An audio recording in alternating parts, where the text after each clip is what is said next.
सदगुरुदेव की जय। बंदी छोड़ कबीर साहेब की जय। बंदी छोड़ गरीबदास जी महाराज की जय। स्वामी रामदेवानंद जी गुरु महाराज की जय। बंदी छोड़ रामपाल जी महाराज की जय। सत साहिब।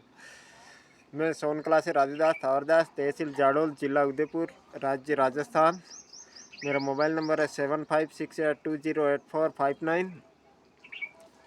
सच्चाई परमेश्वर की प्यारी आत्मा को हृदय से सच्चाई, मेरे गांव और मेरे देश के भाई बहनों को हृदय से राम राम सच्चाई जी। और मेरे क्रांतिकारी भाई बहन जो अपने गुरुदेव के षड्यंत्र के बारे में आप लोगों को जानकारी दे रहे हैं, उन प्यारी आत्माओं को हृदय से सच्चाई।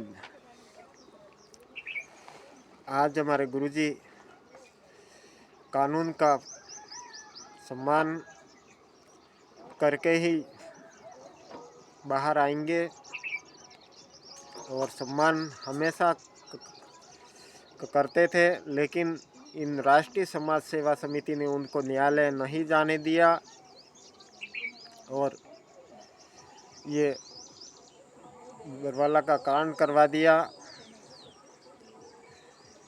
इसलिए भक्त भाइयों जागो, अपने गुरुदेव को अगर चाहते हो तो आप ये पुस्तक पढ़ो।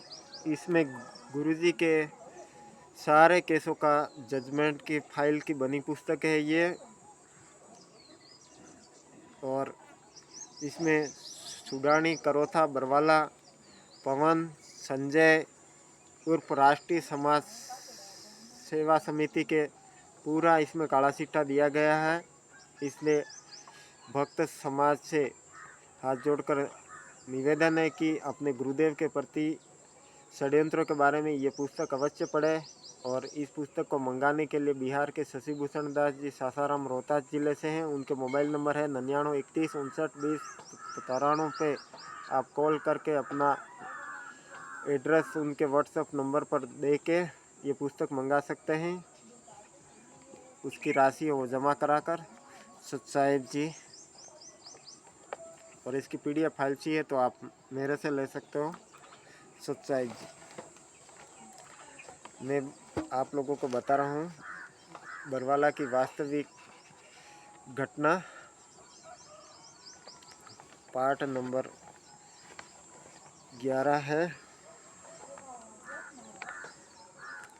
इधर संत रामपाल जी महाराज दिनांक 5/11/2014 को राष्ट्रीय समाज सेवा समिति के सुंगल से निकलकर चंडीगढ़ न्यायालय में पेश होने के लिए अपनी गाड़ी से चंडीगढ़ पंचकुला तक पहुंच गए, मगर न्यायालय नहीं जा सके। बल्कि राष्ट्रीय समाज सेवा समिति की जानकारी मिलते ही रास्ते से बलपूर्वक वापस कर बरवाला आश्रम में नज़रबंद करके रख दिए। और इधर हम भक्तों के बीच में भ्रम फैलाए कि संत रामपाल जी महाराज आकर दिशा निर्देश देकर पंचकुला से वापस आश्रम बरवाला चले गए।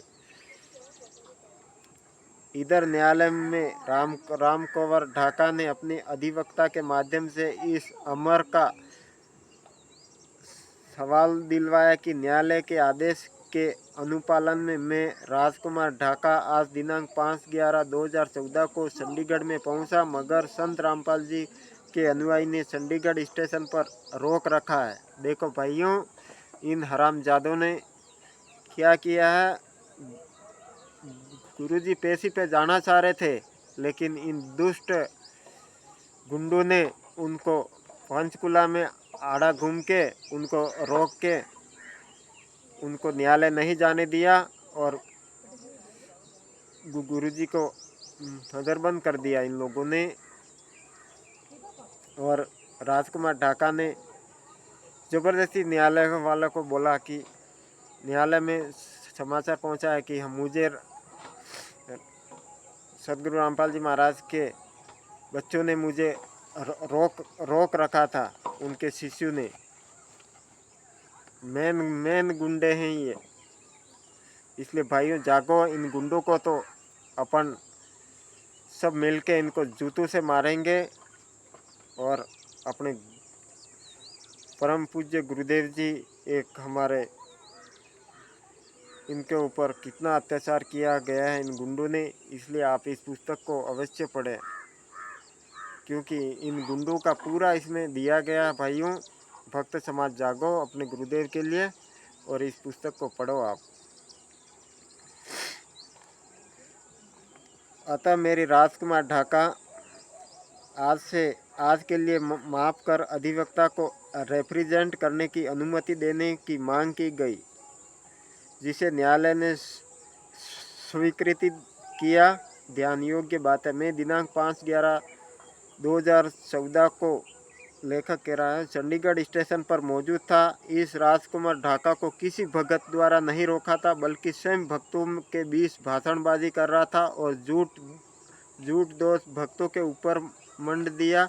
भक्तगण उसे न्यायालय नहीं आने देते हैं। ऐसे लोगों के कारण आज तक हमारे सदगुरुदेव जी इतनी यातनाएं सह रहे हैं कि इस तरह राम कंवर ढाका अपने झूठ की बुनियादी पर बच रहा है और सत्यवादी को जबरदस्ती रोककर उसे न्यायालय तक जाने से अवरुद्ध कर उसकी इच्छा के विपरीत कर्म करके उसके प्रति अपराध का साक्ष्य एकत्र करवाते रहा।